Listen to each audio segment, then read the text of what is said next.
I'm Helen Green from LSE Life, and in this video I'll be talking about literature reviews. If you're working on a dissertation now, or you'll have to do one in the future, chances are you'll need to do a literature review. And this applies whether you're doing empirical research, using primary or secondary data, or if you're doing a case study or a more theoretically oriented project, or a long essay, where much of the dissertation is itself a type of literature review. So we know that a literature review is part of your dissertation, maybe a few thousand words, depending on how you choose to structure it. But what else is there to know? I like to go right back to the words to help me figure things out. And this is what I propose to do here. So first, I'll talk about review as a noun, a thing. What is it? What does the literature review do? And what jobs does this thing accomplish? Second, we'll consider review as a verb. What do you do when you review the literature? And what's the process of reviewing the literature and then writing up the actual text?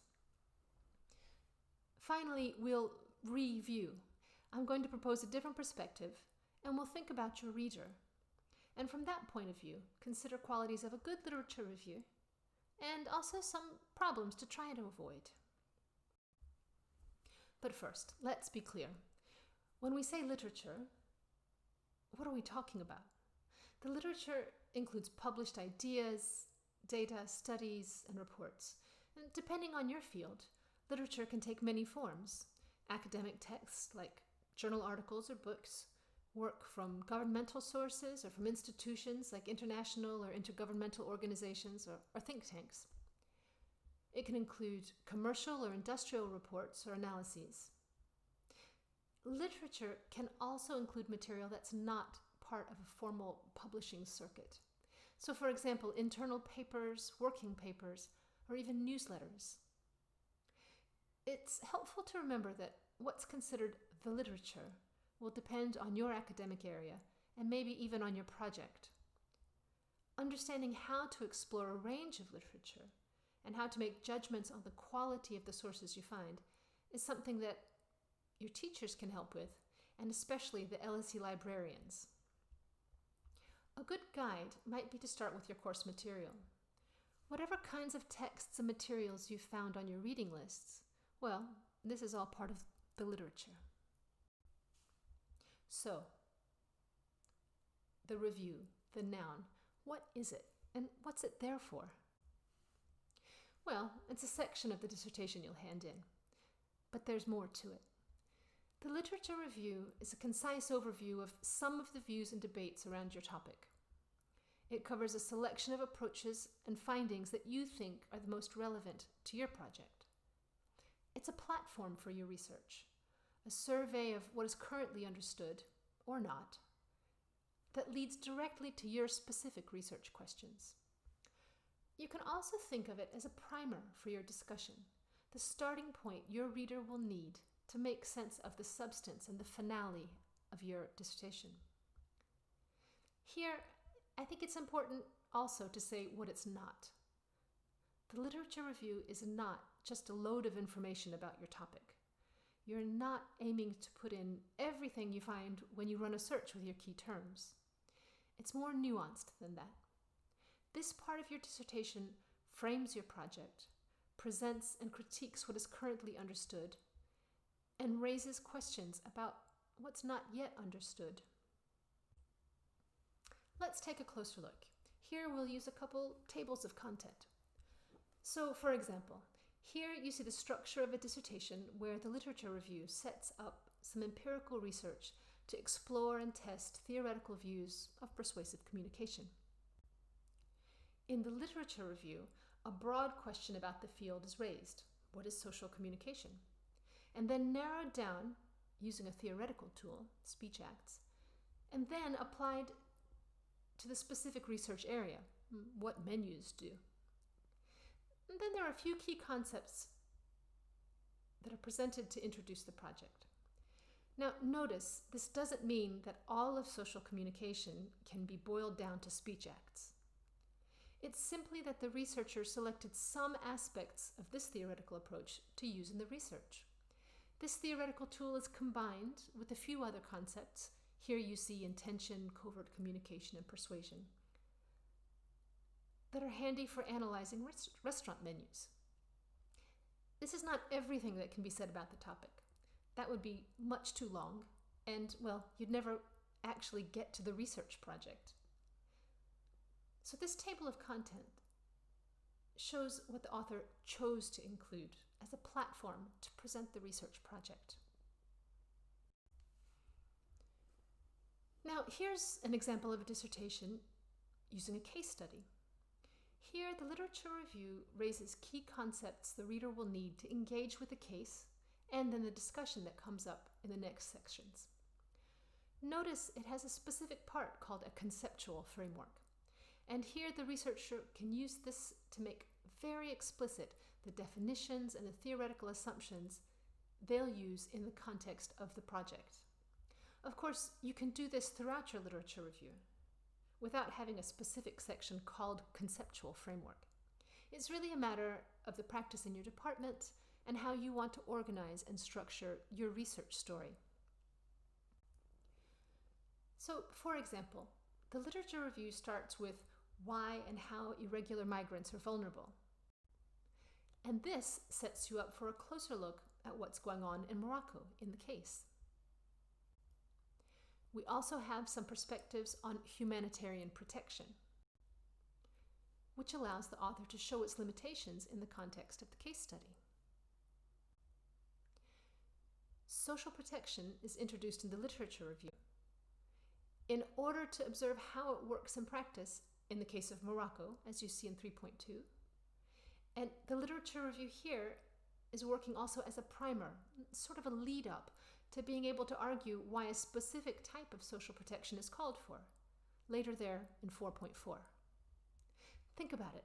If you haven't considered what a concept like social protection means, and then made it clear which aspects of the concept are interesting to you and how you understand them, it'd be pretty difficult to take a meaningful look at how it works in a particular case, and it would be even more difficult to take a position on why it's so important.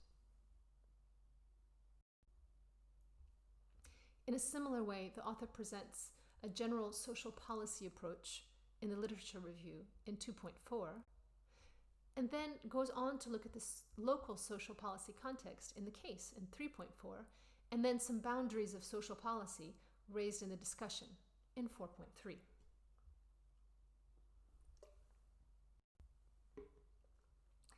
So I hope it's clearer how the literature review is not simply a few thousand words in your dissertation. Instead, it's a concise overview of the perspectives and debates that you think are the most relevant to your question. It's also a platform of concepts and views that you put together that lead your reader to your research question. And it's a primer that presents all the ideas that are required for your reader to engage fully in your research and discussion of your findings. Again, it is not a pile of information about your topic, and it's not a collection of everything you found when you ran a search with your keywords. Okay, we've talked about what the literature review is. What about what it does? A literature review is a nuanced piece of writing, and it has a job to do. Generally speaking, your literature review provides the framework and the context in which you're asking and answering your research question. This framework guides your reader's approach to your work, and it gives them what they need to know to engage with the rest of the dissertation. So how does it do that job? Well, a good literature review synthesizes the main ideas that you think are the most relevant to the research question. It presents them in an organized way, a logical way, building a story that you can follow. It shows different points of view, including your own. Which explanations or approaches you think are relevant and sound, and why? Your literature review can point out what is known and what is still debatable about your topic. This can be especially interesting if your research can help shed light on these questions. Another way to say this is that it shows where your research and your research question links with other research, how it fits into a bigger picture. These are all important jobs of the literature review. You might think of it this way. Imagine a short, clear story that says, "Dear reader, this is what we know, this is what's less clear. Here's what I'm trying to figure out, and here's why it's interesting." Now, compare that to some big chunk of your dissertation that says, "Okay, here's everything I could find written about my topic." So, what can you do to figure out what literature reviews are like, what they do, and to think about how you want yours to be? My advice is to take some time to observe how other researchers do it. You've read plenty of research, and most research in the form of peer-reviewed journal articles start with a literature review, although they may not always be called this way explicitly. Also, take a look at past dissertations from your department. These can give you an insight into different ways that students in your program have approached it. Okay, let's move on to the second point. To review is a verb, and a literature review is something you have to do. So now I'd like to talk about the actual process of doing a literature review. How do you go about reviewing the literature and writing up this part of your dissertation? Well, in a word, I would say that you do it cyclically. This process happens in cycles. It's an iterative process. And what I mean by this is that you may need to revisit the literature a number of times throughout your research, reading and rereading and searching for new sources throughout the process. Sometimes it might feel like you're going backwards instead of making progress, but this is actually quite a predictable part of research. Let's look at a few examples. Now here we have some typical stages of a research project shown centered around the literature. All of the stages might not apply to your project, and there well may be stages in your project that aren't shown here. But I think this is a handy way to illustrate a few examples. Let's say you figured out a broad area you'd like to research. Well, one of the first things you might do is to read up on it. The literature will most likely give you some ideas on ways you can narrow the focus of your research. And this could happen over a number of cycles. The more you discover about your topic, the more aware you become of the finer details and areas where there's some interesting debates. Let's move to a different stage. Let's say, after a bit of reading and thinking and writing, you've formulated a tentative research question or two. Once you know what you want to know, you can search the literature with better search terms and perhaps use more specialist databases to find more useful sources. And of course, this helps you discover even more interesting and focused questions. The more you refine your research question, the more you're able to find and use relevant texts and materials. And remember, in the course of your research, you might need to revisit your research question. Maybe circumstances beyond your control make it necessary to change your data collection plan. And you might have to adjust your research question accordingly, and in turn revisit the literature. Or perhaps you focus in on one area and you want to refine your research question. Well, this isn't a problem at all. In fact, it's probably a good sign that you're learning and developing through conducting your research. Let's take another example. Once you've begun analyzing your data or your case, it may be that you find things that are unexpected or things you can't explain.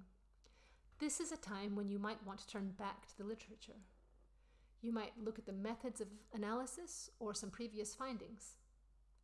And again, you'll know more about what to look for and why it's relevant at this point compared to earlier stages in your project. And then what you find in the literature might send you back to your data and influence how you proceed with your analysis. And who knows, this might in turn give you inspiration for refining your research questions even further. All this to say The action of reviewing the literature, and the entire research process itself for that matter, is iterative. And reviewing and revisiting the literature at several different stages is just part of the process. But let's get back to our question. How do you review the literature to write a literature review? Now, we've established that it's a cyclical process, but what else is there to know? I'd like to suggest here that to review literature is to search for and consider a wide variety of texts, and most importantly, to question what you read. Now, this goes back to reading proactively and critically, a skill that you've been developing all the way through your course. Let's have a closer look. First, start with a point in any text that you find interesting. Ask yourself, what is it? Let's say that interesting bit of text seems to be a fact. You could ask, is this fact universally accepted? Is it accurate? How can I tell? How can I use this fact? Have other facts been ignored? Or maybe you consider it a definition. If you find a definition, you can ask, do other writers have different definitions? Are different meanings attributed to this same term elsewhere? Or is the same meaning linked with a different term somewhere? Do you think you found a perception? You could ask whether the author has a particular standpoint that causes him or her to perceive things this way, or whether there are alternative standpoints. Or perhaps you found an assumption.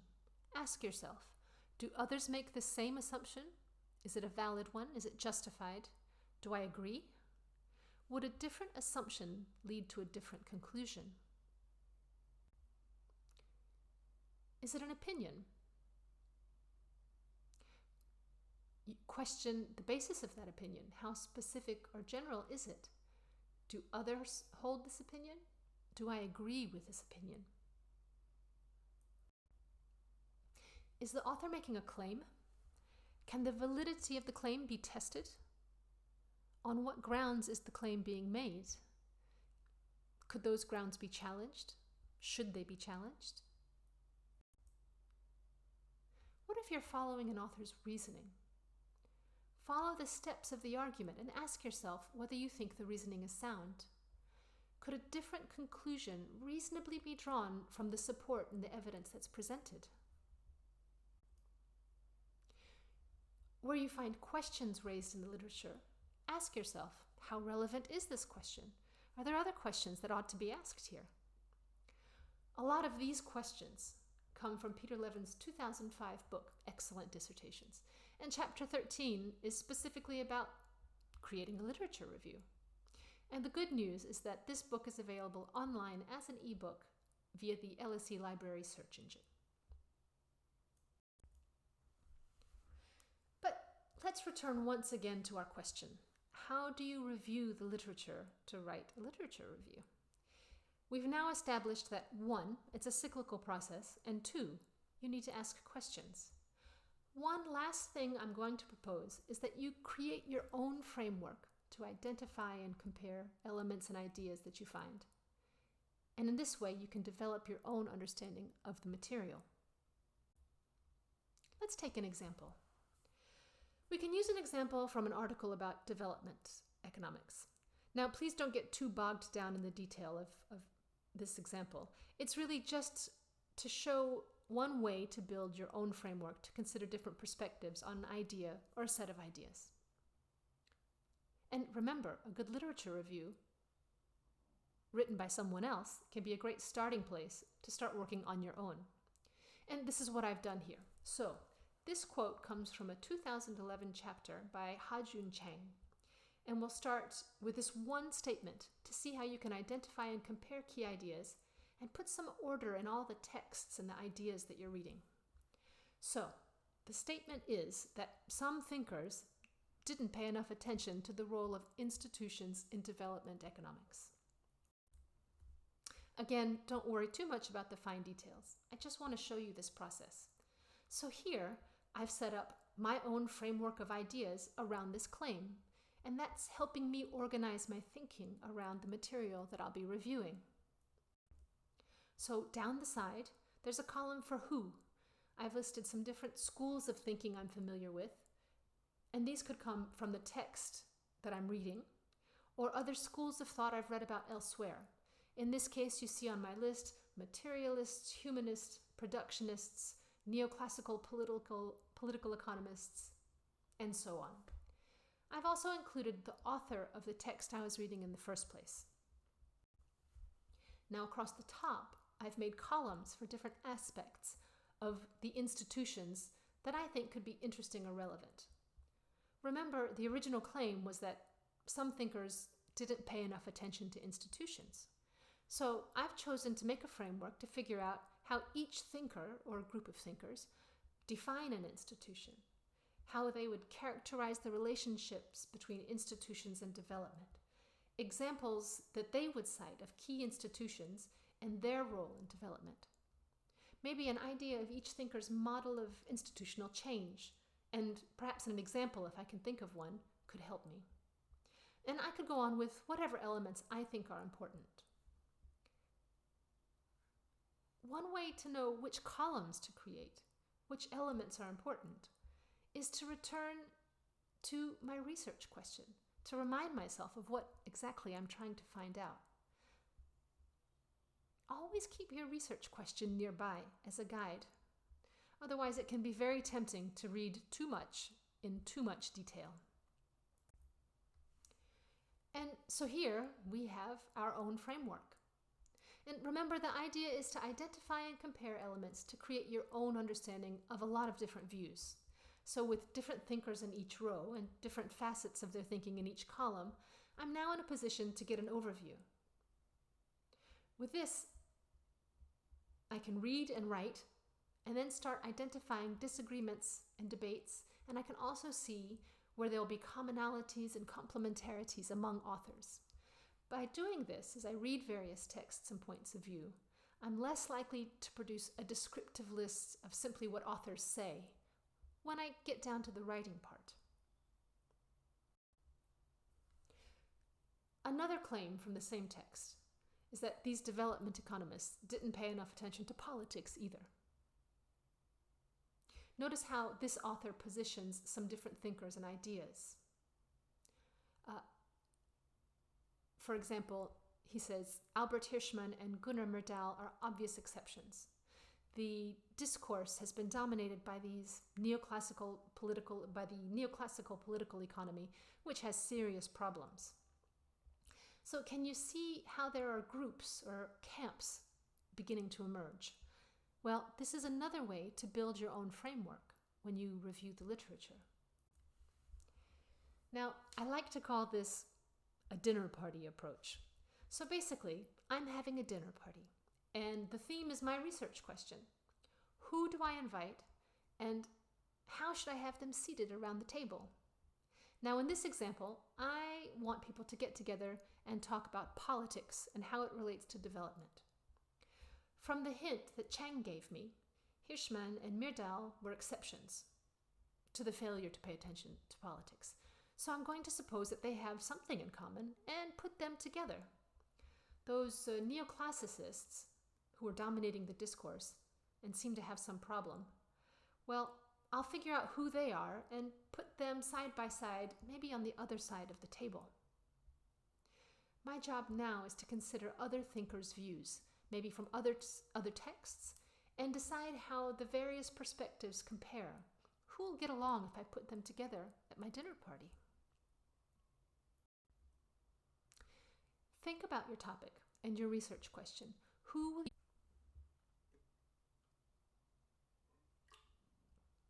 Let's take a moment to recap with a few practical tips. We've been talking about the verb, to review the literature. So first, be ready to work in cycles. Don't expect to review the literature one time, write the review over a few days, and be done with it and get on with the rest of your project. One tip here is for you to assess your information skills. Do you master search engines on the academic databases that are the most relevant to your subject? Or are you tending to rely solely on Google to find your sources? Remember, the librarians can help you with how to search and find what you need. Second, question what you read. Engage with texts actively. Seek out and write down responses in your own words. And a suggestion here is to revisit your reading and note-making skills. There are good resources on LSE Life's Moodle page, and LSE Life study advisors can also help you with this, so why not arrange a one-to-one chat? Finally, build your own frameworks to help you interpret and synthesize a wide range of ideas and views. Be creative. Try to represent these links visually. The point is to make links across texts, across lectures, across courses. And you're likely to visit key texts more than once, and that's really quite normal when you're doing research.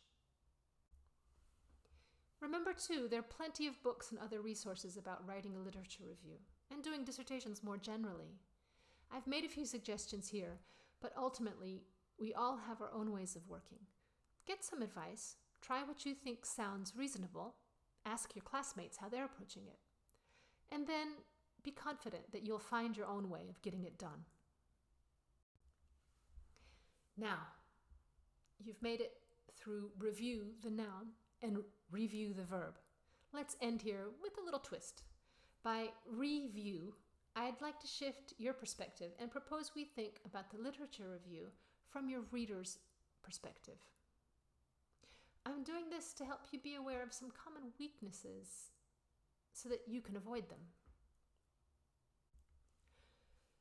I've put together a few pieces of feedback from colleagues who marked dissertations on what they considered poor literature reviews. Let's review them. It doesn't lead me anywhere. It's just a list. There's no narrative, no guiding concept. A weak literature review reads like a descriptive text.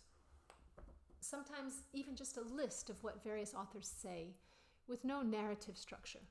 For example, you could take apart the paragraphs and then put them back together in any order, chronological, alphabetical, and it wouldn't make any difference. So as you draft and read and redraft and edit your literature review, ask yourself if you can find that red thread that leads your reader through your story. Too descriptive. Little reflection on strengths and weaknesses of various explanations. Now, this comment points to a lack of critical engagement with the text. Reporting various explanations or models or theories without saying how or why they're interesting or objectionable. This makes for a weak literature review. So as you work on your text, consider if you've decided to allocate some of your valuable word count to describing someone's idea. You must have included it for a reason. Are you telling your reader what your reason was? If you don't have a reason why it should be there, then ask yourself whether that should be included in your literature review at all. Limited scope. Now, literature reviews that are limited only to the readings assigned on the course reading list will likely be considered quite basic and lacking in independent reading and originality. Are you searching for sources beyond the basics? And if you can't tell, don't worry. The LSE librarians can help you. All you have to do is get in touch with them. Not clearly linked to the rest of the dissertation. So this impression of detachment can come up when the researcher approaches writing in a very linear way. If you write a draft literature review early and then put it away, and then continue to conduct your research, obtain findings, draw conclusions over weeks or even months, write them up and hand them in, well, it may well be that your project evolved beyond your first draft of that literature review. And your marker can tell and can have this feeling that they just aren't linked. This goes back to the idea of working iteratively in cycles. As you work on your research project, be sure to revisit your draft literature review and your research questions often. Evolution and shifts in your thinking as you conduct research can be a signal that things are going really well. Just be sure to review your various drafts and sections together to make sure the whole story makes sense. We've covered a lot. The literature review noun is a text. It's a clear, logical narrative using existing ideas and debates. Its job in your dissertation is to lead up to your research questions and frame your entire project. The literature review verb is a reflective and cyclical process. It calls for writing and thinking on a regular basis. To do it well, you'll need to read proactively by constantly asking questions and writing about what you find in your own frameworks. Write often. Review your drafts. Be ready to change your mind and to change your text. In cycles, as you conduct research, you'll get more clarity on how to write it up. And in cycles, as you write your research up, you'll understand more and more about what it means and what you've actually found.